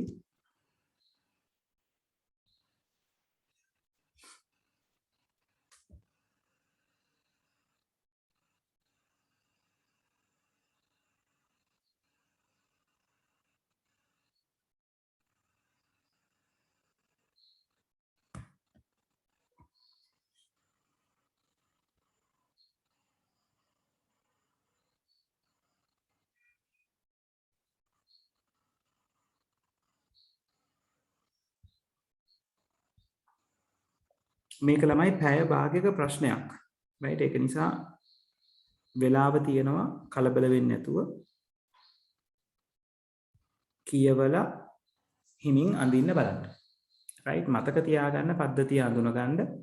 පද්ධතිය වටේ ඉන්නේ කවුද කියන එක external entities විදිහට ඉන්නේ කවුද කියන එක අඳුන ගන්න. ඊට පස්සේ දත්ත මොනවද ඒගොල්ලෝ අතර හුවමාරු වෙන්නේ කියන එක තමයි ඔයගොල්ලෝ හඳ ගන්න ඕනේ. මට මුලින්ම කට්ටියත් එක්ක කියවලා පොඩ්ඩක් මට chat එකේ දාන්න මොකද්ද පද්ධතියේ නම කියන එක. පද්ධතියේ නමයි භූතාර්ථ ටිකයි. පොඩ්ඩක් මට එවන්න බලන්න.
ඔව් ළමයි මොකද්ද මේකේ පද්ධතිය නම?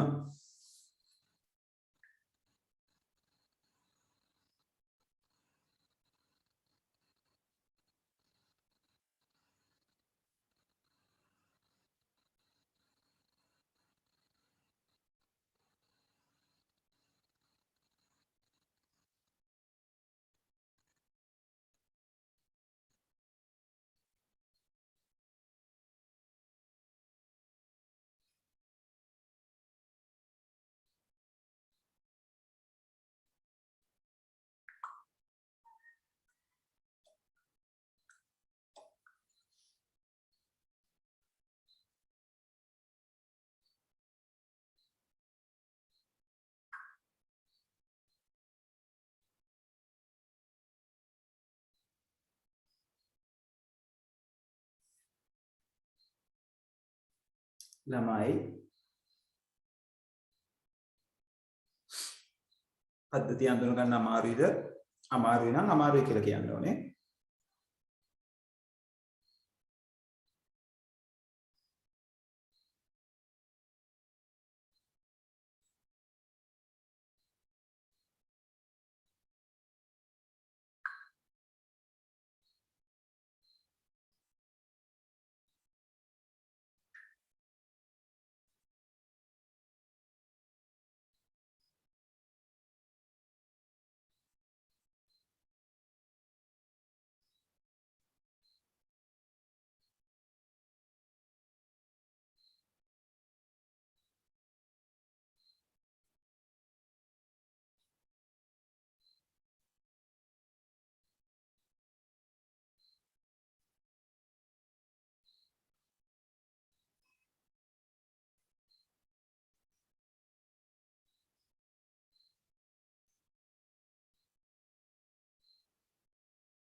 හරි රශ්මික.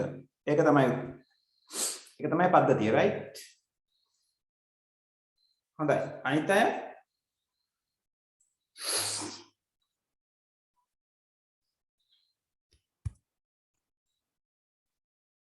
අවුනුවන්.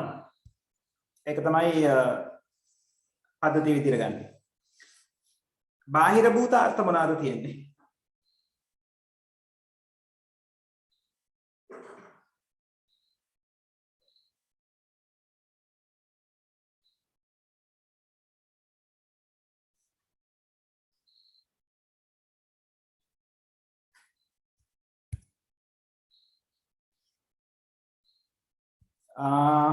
රශ්මික ඇප්ලිකේෂන් එක බාහිර භූතාර්ථයක් කියලා ගන්න බැරිද? බාහිර භූතාර්ථයක් වෙන්න පුළුවන් වෙන්නේ පුද්ගලයෙකුට නැත්නම් ආයතනයකට නැත්නම් තවත් පද්ධතියකට. ඇප්ලිකේෂන් එක වෙන්නේ දත්තයක්. බාහිර භූතාර්ථ කියන්නේ අපේ ඕවල් ෂේප් එක ඇතුලේ ඇඳෙන ඒවා.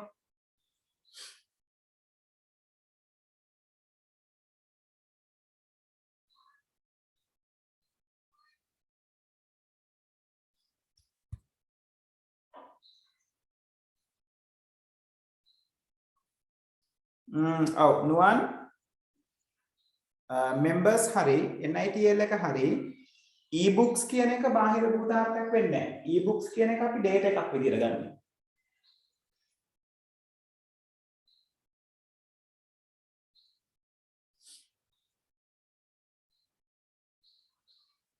right? එතකොට කෙනෙක් member කෙනෙක් වෙන්න කලින්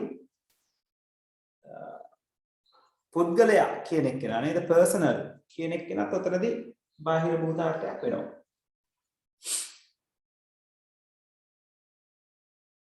right? හරි. අඳින්න බලන්න හිමීට ඔක.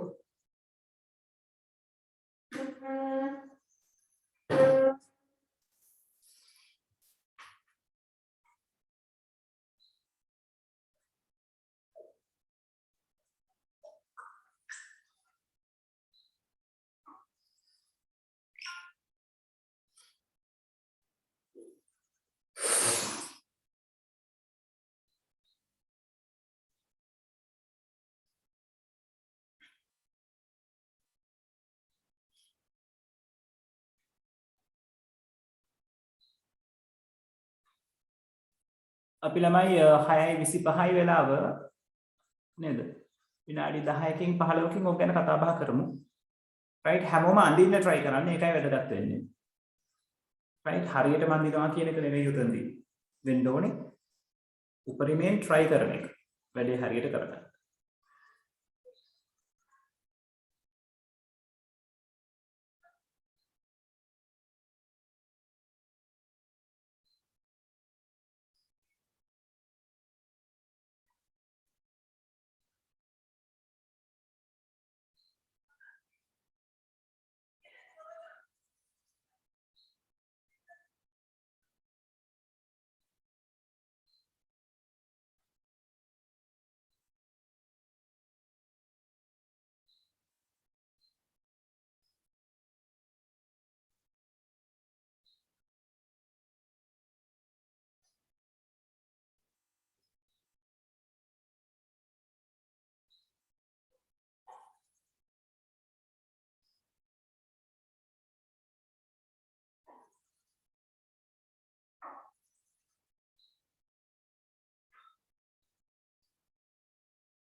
ළමයි ඕගොල්ලෝ ඇඳලා ඉවර වුණොත් මට ෆොටෝ එකක් ගහලා එවන්න. එතකොට මට බලලා කියන්න පුළුවන් මොන විදිහටද වැඩේ අල්ලගෙන තියෙන්නේ කොහොමද කියන එක.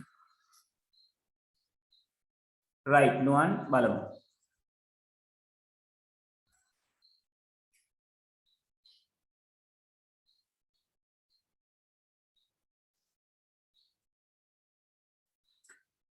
right කො බලමු නුවන් නුවන් පළවෙනි දේ ඊතලයේ උඩ ලියන්න එපා නුවන්. ඊතලයේ මැද ලියවෙන්න ඕනේ. right හරි මෙතන නුවන් සිද්ධ වෙලා තියෙන පළවෙනි අවුල ඔයා person කියන entity එක අරගෙන නෑ පුතේ. මොකද member ගෙන් නෙවෙයි application එක එන්නේ person කියන කෙනාගේ පුද්ගලයෙක්ගේ. right එතකොට පුද්ගලයාගෙන් පුද්ගලයා කියන entity එකෙන් NITL කියන entity එකට application එක එන්න ඕනේ. ඒතර NITL එක තමයි application එක evaluate කරලා ඒක පරීක්ෂා කරලා බලලා සුදුසුකම් තියෙනවා නම් ඒක LIPS එකට ඒගොල්ලෝ සබ්මිට් කරනවා. right එතකොට NITL එකේ ඉඳලා LIPS එකට එන්නේ දැන් ඔයාලට ලියලා තියෙන්නේ සබ්මිට් කියලා. මම කියන්නේ ක්‍රියාපද ලියන්න බෑ කියලා. මෙතනදි වෙන්නේ entity එකේ ඉඳලා system එකට එන data එක මොකක්ද කියලා ලියවෙන්න ඕනේ. right එතකොට NITL එකෙන් LIPS එකට එන data එක වෙන්නේ ඔයා submit කියලා ලියලා තියෙන තැන approve කරපු application එක. right එතකොට ඔයාලට ඒක ඉංග්‍රීසියෙන් ලියනවා නම් approved application කියලා ලියන්න පුළුවන්. සිංහලෙන් ලියනවා නම් අනුමත කරන ලද අයදුම් පත. right ඊට පස්සේ activation code එක NITL එකට දෙනවා. NITL එක activation code එක දෙනවා කාටද? පුද්ගලයාට. memberට නෙවෙයි. activation code එක පුද්ගලයාට හම්බුනාම තමයි එයා member කෙනෙක් බවට පත් වෙන්නේ. එතන ඉඳලා member වෙන entity එකක් විදිහට අරගෙන එතනින් පස්සේ තමයි member ගේ දේවල් ටික අරගෙන යන්න ඕනේ. නුවන් පැහැදිලිද?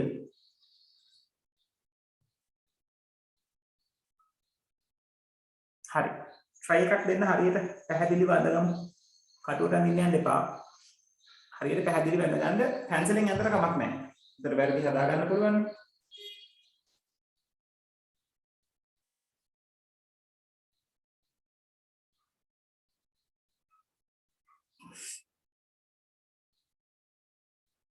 අනිත් අයත් අඳින එක මට එවන්න. එතකොට බලන්න පුළුවන් කොහොමද කියන එක.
හරි නුවන් අපි බලමු ඉස්සරහක් ආව මට මැසේජ් එක බලමු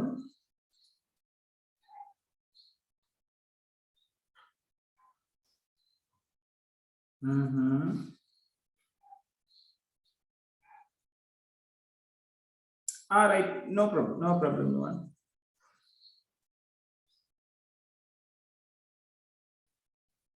හරි නුවන් මෙතන සිද්ධ වෙන ගැටලුව තමයි person ඉඳලා NITL කියන එක්කෙනාට එන්න ඕනේ කඩයිරි තනීරි නෙවෙයි පුතේ right ඒකට එතන person ගෙන් activation එකට එන්න ඕනේ person ගේ NITL එකට application කියන එක එන්න ඕනේ කඩයිරි වලින් ඊළඟට NITL එකෙන් LIPS එකට ඔය application කියලා ලියලා තියෙන එක ඒක නිකම් application එක නෙවෙයි approved application වෙන්න ඕනේ right අනුමත කරන ලද අයදුම්පත මොකද හැම අයදුම්පතක්ම LIPS එකට එවන්න නැහැ right දැන් මේකේ ප්‍රශ්නේ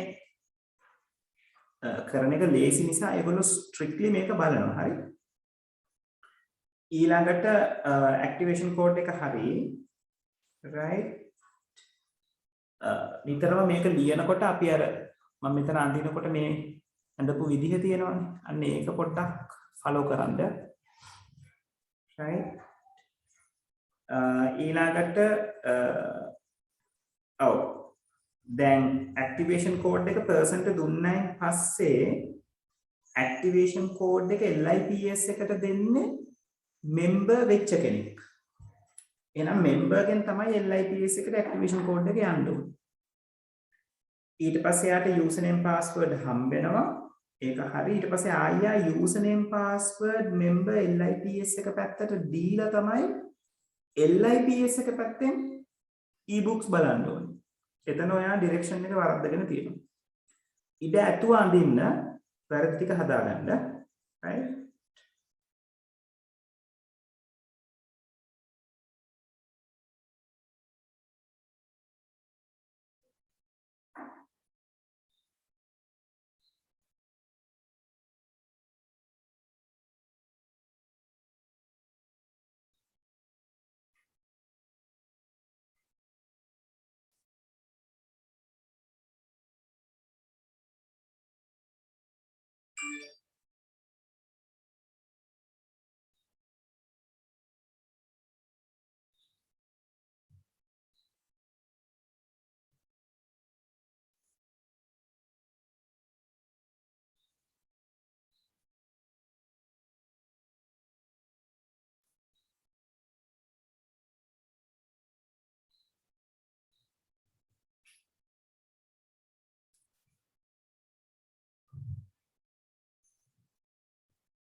අනිත් අය මොකද තත්ත්වයේ තව වෙලාව ඕනේද අපි මේ ගැටලුව ගැන කතා බහ කරමුද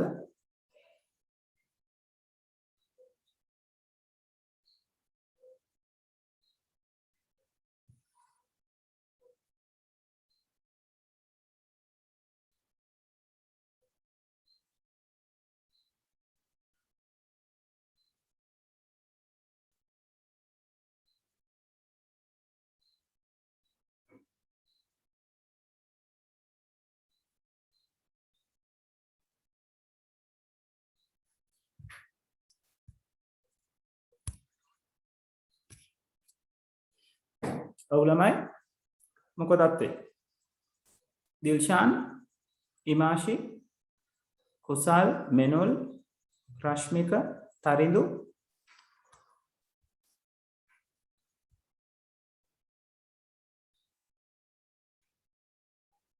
තව වෙලාව ඕනේද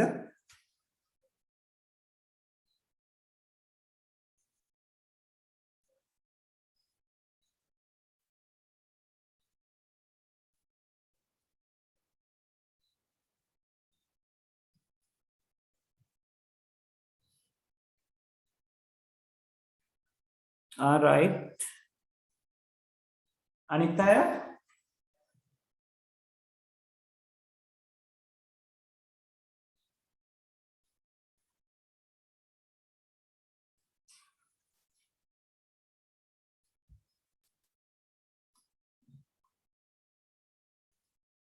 all right හරි එහෙනම් අපි කතා කරමු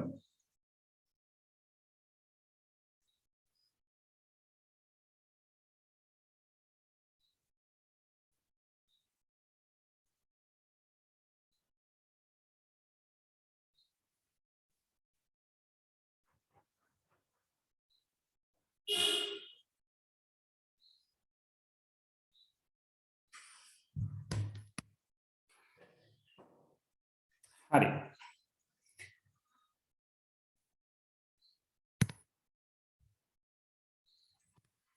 right බලන්න ඔයගොල්ලෝ හරියට කරගත්තද නැත්නම් හිර වුණාද කොහොමද කියන එක පළවෙනි දේ ඔයගොල්ලෝ මේක ගොඩ දාගන්න ඕනේ right හරි එතන මේක කියලා තියෙනවා පහත විස්තර කරන පුස්තකාල පද්ධතියේ දල විශ්ලේෂණයක් පෙන්වීමට සන්දර්භ රූප සටහනක් අඳින්න. ඔබගේ රූප සටහනේ පවතින බාහිර භූතාර්ථ සහ දත්ත ගැලීම් පැහැදිලිව පෙන්වන්න. ඔබ විසින් ගන්නා ලද පිළිගත හැකි උපකල්පන වෙතොත් ප්‍රකාශ කරන්න.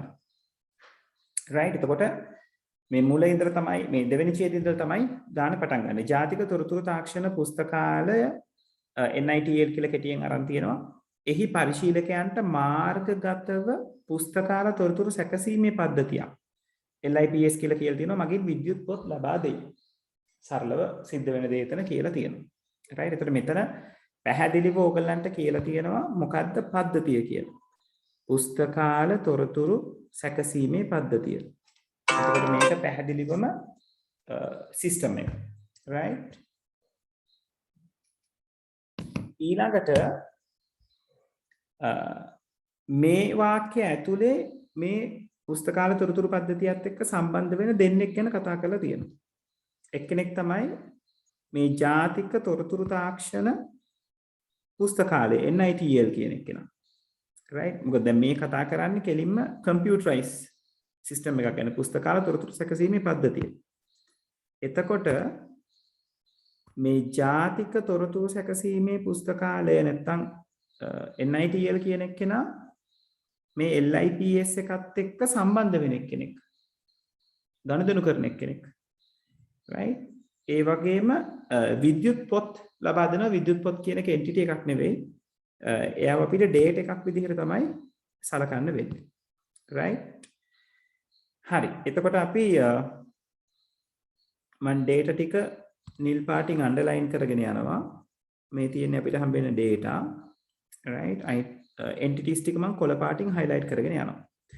හරි. එතන මේ කියලා තියෙනවා LIPS සමාජිකයෙකු වීමට පුද්ගලයෙකු අයදුම්පතක් NITL වෙත ඉදිරිපත් කළ යුතු වේ. එතකොට ඔන්න අලුත් entity එකක් අපිට හම්බෙනවා පුද්ගලයෙකු. right එතකොට පුද්ගලයා දෙන්න ඕනේ අයදුම්පතක්. අයදුම්පත කියන එක data එකක්. ඒක ඉදිරිපත් කරන්නේ NITL වෙත. right NITL මගින් මෙම අයදුම්පත ඇගීමට ලක් කරනු ලබන අතර එතකොට ඒකේ entity එක ඇතුලේ සිද්ධ වෙන දෙයක්. entity එක ඇතුලේ සිද්ධ වෙන process එකක්. ඇගීමට ලක් කරනවා. එය අනුමත වුවහොත් LIPS වෙත ඇතුළත් කරනු ලැබේ. right එතකොට LIPS කියලා කියන්නේ system එක. අයදුම්පත අනුමත වුවොත් තමයි LIPS එකට ඇතුළත් කරන්නේ. එහෙනම් ඇතුළත් කරන අයදුම්පත අනුමත අයදුම්පතක් වෙන්න ඕන. right එතකොට ඒක අනුමත වෙච්ච එකක් වෙන්න ඕන. අයදුම්පත ඇතුළත් කිරීමෙන් අනතුරුව LIPS මගින් NITL වෙත ක්‍රියාත්මක වීමේ කේතයක් ඇක්ටිවේෂන් කෝඩ් එකක් නිකුත් කරනවා. එහෙනම් ඇක්ටිවේෂන් කෝඩ් එක නැත්නම් ක්‍රියාත්මක වීමේ කේතය කියන්නේ සිස්ටම් එකෙන් LIPS කියන සිස්ටම් එකෙන් NITL කියන entity එකට දෙන කෝඩ් එකක්. right නිකුත් කරනු ලබන අතර NITL එය අදාළ පුද්ගලයා වෙත ලබා දෙයි. right එතකොට NITL විසින් ඇක්ටිවේෂන් කෝඩ් එක අදාළ පුද්ගලයා වෙත ලබා දෙනවා. මෙම කේතය ලද පසු ඕනෑම පුද්ගලයෙකු LIPS සමාජිකයෙකු බවට පත් වෙනවා. අන්න අලුත් entity එකක් සමාජිකයෙක්. right ඊළඟට මෙම ක්‍රියාත්මක වීමේ කේතය මේ අර කලින් දීපු ක්‍රියාත්මක වීමේ කේතයම තමයි. කේතය LIPS එකට ඇතුළත් කිරීමෙන් සමාජිකයෙකුට තමාගේ පරිශීලක නාමය සහ මුරපදය ලබා ගත හැකිය. අන්න තව ඩේට් එකක්. පරිශීලක නාමය සහ මුරපදය. ඉන්පසු මෙම පරිශීලක නාමය හා මුරපදය LIPS වෙත ලබා දීමෙන් LIPS කියලා කියන්නේ සිස්ටම් එක සමාජිකයෙකුට විද්‍යුත් පොත් සඳහා ප්‍රවේශ විය හැකිය. ඒ කියන්නේ විද්‍යුත් පොත් කියන එක අපි උඩදිත් අන්ඩර්ලයින් කරා. එයාට යූසර්නේම් හා පාස්වර්ඩ් සිස්ටම් එකට දීලා LIPS එකෙන් e-books බලන්න පුළුවන්. එතකොට මූලිකව අපි ඔය විදිහට ගැටලුව ලෙහා ගන්න ඕනේ. කවුද ඉන්න entities ටික මොකද්ද තියෙන සිස්ටම් එක මොනවාද මාරු වෙන දත්ත කියන එක. දැන් තියෙන්නේ අපිට ආයසරයක් ප්‍රශ්නේ කියව සිස්ටම් එක අඳින එක. right එතකොට මෙතනදී ඔයාලට අරගන්න පුළුවන් සිස්ටම් එක මේ විදිහට. සිස්ටම් එක තමයි LIPS. එතකොට ඔයාලට සරලව LIPS කියලා සිස්ටම් එක නම් කරන්න පුළුවන්. ඒක ඍජු කෝණාශ්‍රයක් විය යුතුයි. ඒක තමයි ස්ටෑන්ඩඩ් එක. ඊළඟට NITL කියලා බාහිර භූතාර්ථයක් ඉන්නව නේද? NITL. එයා එක බාහිර භූතාර්ථයක්. right ඒ වගේම උතන ඉන්නවා කවුද? පුද්ගලයා කියලා තව භූතාර්ථයක් ඉන්නවා. right එතකොට ඔයාට පුද්ගලයා කියලා තව භූතාර්ථයක් ගන්න පුළුවන්. right ඒ වගේම තමයි අවසානයේ අපිට හම්බ වෙනවා සමාජිකයා කියලා තව භූතාර්ථයක්. මේක මේ එකම වෙලාවේ මං අදිනවා වගේ අඳ ගන්න ඕනේ නැහැ. ඕගලන්ට මේ සිනාරියෝ එක කියව අඳින්න පුළුවන්. දැන් ආයසරයක් සිනාරියෝ එකේ සිද්ධ වෙන දේ කියවගෙන යන්න ඕනේ. LIPS සමාජිකයෙකු වීමට පුද්ගලයෙකු අයදුම්පතක් NITL වෙත ඉදිරිපත් කළ යුතුයි. හරි. ඒ කියන්නේ පුද්ගලයා අයදුම්පත ඉදිරිපත් කරන්න ඕනේ NITL එකට. NITL කියන්නේ බාහිර භූතාර්ථයක්, පුද්ගලයා කියන්නේ බාහිර භූතාර්ථයක්. එහෙනම් මේ දෙන්න අතර ගනුදෙනුව සිද්ධ වෙන්නේ කඩඉරි වලින්.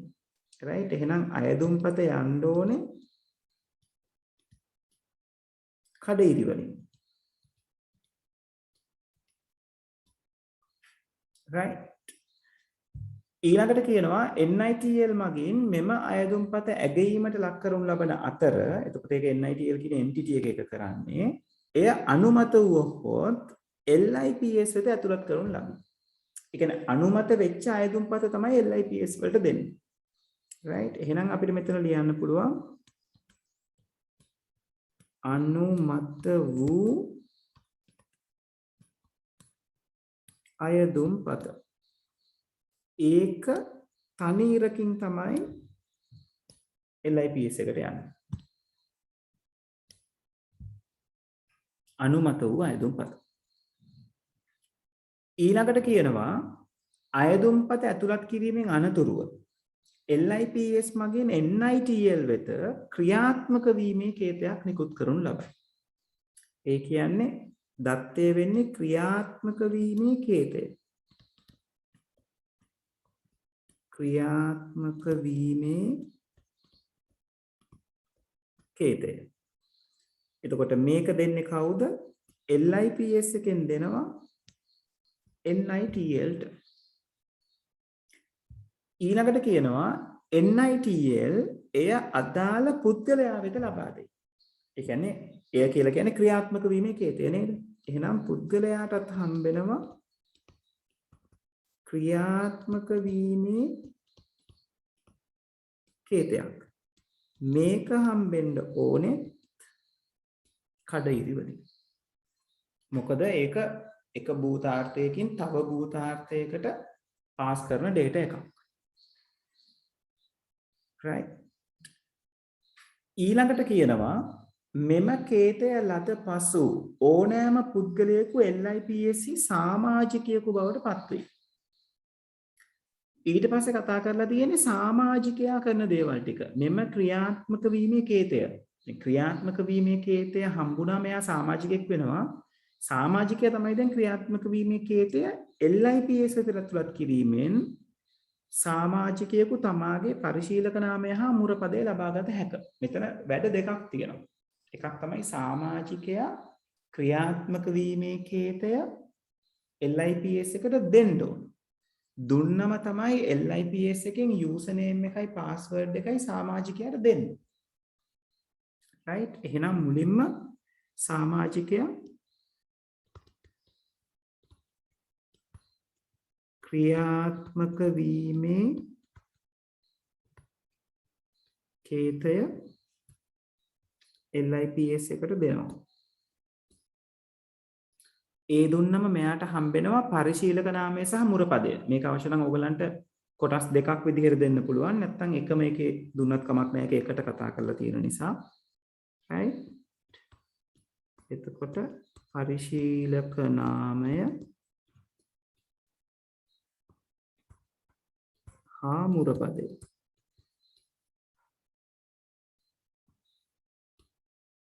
right. මේක හම්බෙනවා සමාජිකයාට. right. ඊට පස්සේ කියලා තියෙනවා ඉන්පසු මෙම පරිශීලක නාමය හා මුරපදය LIPS වෙත ලබා දීමෙන්. ඒ කියන්නේ මේ මුල් අවස්ථාවේදී අරගත්ත පරිශීලක නාමය හා මුරපදය නැවත LIPS වලට ඇතුළත් කරන්න ඕනේ විද්‍යුත් පොත් බලන්න. දැන් මාකින් ස්කීම් එකේ මේක මෙහෙම දෙපැත්තට ඊතර දාලා ඇඳලා පෙන්නලා තියෙනවා. ඒ ක්‍රමයක් හරි. හැබැයි සමහර අවස්ථාවලදී ඕක ස්ටෑන්ඩඩ් නෑ කියලා කතා බහ වෙනවා. ඒක නිසා එකම දත්තය දෙපසටම යනවා නම් entity එක සහ system එක අතර ඒක දෙකක් විදිහට දාන්න ළමයි. එතකොට මොනම ආකාරයෙන්වත් වැරදි කියලා පෙන්වන්න බෑ. right. එතකොට මෙතන එනවා පරිශීලක නාමය හා මුරපදය.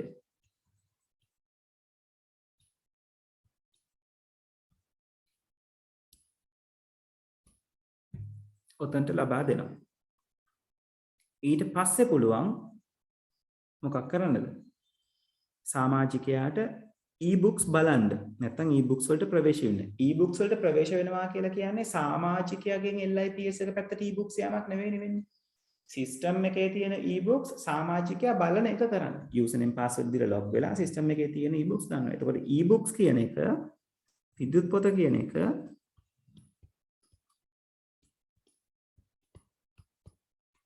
සිස්ටම් එකේ ඉඳලා තමයි සමාජිකයාට එන්නේ. right. එතකොට ඔන්න ඔය විදිහට ඔයගලගේ ඩයග්‍රෑම් එක කම්ප්ලීට් විය යුතුයි. right. හරි. අඩුපාඩු තිබිච්ච අය හදාගන්න. right. ඇඳ ගන්න අපහසු තිබ්බ අය ඇඳ ගන්න. ඊළඟ දවසේ අපි කතා බහ කරමු මේ වගේම තව ගානක් තියෙනවා 2016.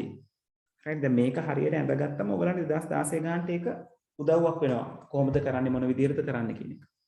ඒක කතා කරලා බලමු ඊළඟ දවසේ. right. මේක ඇඳගෙන ඉවර වුණොත් සෙෂන් එකෙන් ලීව් වුණාට කමක් නැහැ. right. බලන්න හරිද කියලා අඩුපාඩු තියෙන තැන් ෂුවර් නැත්නම් තියෙනවා නම් මගෙන් අහන්න. right. මොකද මේක හොඳට ස්ටඩි කරනවා මේක ලකුණු ගන්න හරි ලේසි ප්‍රශ්නයක්. ලකුණු 15ක ප්‍රශ්නයක් දැන් මේ අවුරුද්දේ නම් දැන් පහුගිය අවුරුදු ගත්තම මේකත් එක්ක තව පොඩි පාර්ට් එකක් මික්ස් කරලා තියෙනවා. කොහොම නමුත් මෙතනින් ලකුණු ස්කෝර් කරන්න හරි ලේසි.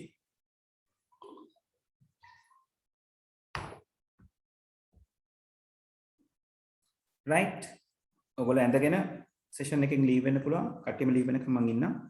right ඒතර ලීව් වෙන අයට good night. මේක කම්ප්ලීට් කරගන්න.